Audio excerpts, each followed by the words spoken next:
আগ্নেয়াস্ত্র সহ এক ব্যক্তিকে গ্রেপ্তার করল রতুয়া থানার পুলিশ। ধৃতের নাম রাজ্জাক শেখ ওরফে টোটা, বয়স 35 বছর, বাড়ি মালদার বৈষ্ণবনগর থানার দৌলতপুর গ্রামে। তার কাছ থেকে 4টি 7mm পিস্তল, 4টি ম্যাগাজিন এবং 4টি বুলেট সহ একটি মোটর বাইক উদ্ধার করা হয়। বৃহস্পতিবার ধৃতকে চাঁচল মহকুমা আদালতে পেশ করা হলে আদালত 10 দিন পুলিশি হেফাজতের নির্দেশ দেন। চাঁচল এসডিপিও সোমনাথ সাহা জানিয়েছেন, রতুয়ার মহানন্দা টোলা ফাঁড়ির পুলিশ নাক্কাটি ব্রিজে ডাকা চালাচ্ছিল। সেই সময় রাজ্জাক শেখ এবং তার একজন সঙ্গী বিহারের দিক থেকে রতুয়ার অভিমুখে আসছিল। তার মধ্যে একজন পুলিশের নাকা দেখে মোটর বাইক থেকে নেমে পালিয়ে যায়।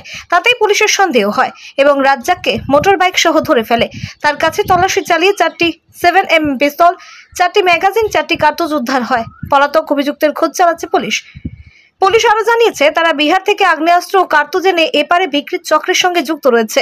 এই পাচার চক্রের সঙ্গে আরো কারা যুক্ত রয়েছে এবং এই অবৈধ অস্ত্র পাচার করার কোথায় উদ্দেশ্য ছিল, পাশাপাশি অপর পলাতক ব্যক্তির নাম পরিচয় জানার চেষ্টা চলছে। জানিয়েছেন, বেআইনি অস্ত্র কারবার রুখতে বিভিন্ন জায়গায় পুলিশের নাকা চেকিং চলছে। যেহেতু বিহার থেকে বাংলায় অবৈধ অস্ত্র ঢুকছে, তার জন্য বিহার পুলিশের সাথে যোগাযোগ রাখা হয়েছে।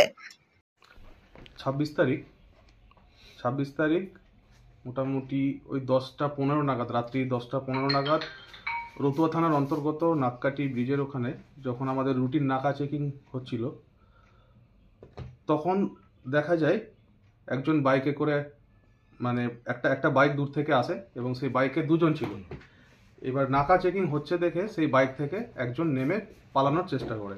তখন আমাদের যিনারা ছিলেন, অফিসার যিনারা ছিলেন, ওনাদের সন্দেহ হয় এবং পুরো বাইক চেক করা হয় এবং বাইক চেক করে তখন দেখা যায় একটা ব্যাগ থাকে এবং সেই ব্যাগের ভিতরে 4টে 7mm পিস্তল থাকে আর 4টে ম্যাগাজিন, আর প্রত্যেকটা ম্যাগাজিনে একটি করে অ্যামুনেশন লোডের অবস্থায় ছিল।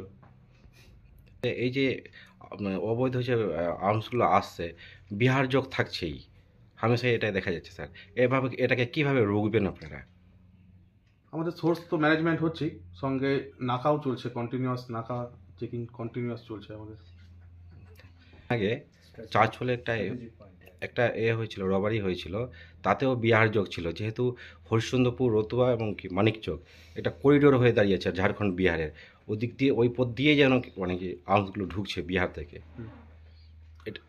এটা আমাদের হচ্ছে বিহার পুলিশের সাথেও আমাদের মানে সুন্দর কোঅপারেশন আছে। মানে ওখান থেকেও আমরা বিভিন্ন মারফত খবর পেয়ে থাকি। প্লাস আমাদের এখানেও যদি কোনো কিছু হয়ে থাকে, ওনারাও যথেষ্ট পরিমাণে কোঅপারেশন করেন। এই যে অবৈধ আর্মসগুলো ঢুকছে, আগামীতে 26-এ নির্বাচন রয়েছে, সেই কি নির্বাচনকে মানে এই কিছু আমাদের তো চলছে কন্টিনিউয়াস নাকা চেকিং চলছে, যাতে এই অবৈধ আর্মসের কারবার যাতে দিন দিন কমে। কি স্যার বাংলাদেশের সাথে যুক্ত আছে এখানে, এই আর্মসগুলো বাংলাদেশ যাবে এরকম কিছু আপনাদের কাছে কোনো ইনফরমেশন? এখনো পর্যন্ত ইনফরমেশন সেরকম নাই, ইনভেস্টিগেশন চলছে, দেখা যাক কি তথ্য পেয়ে।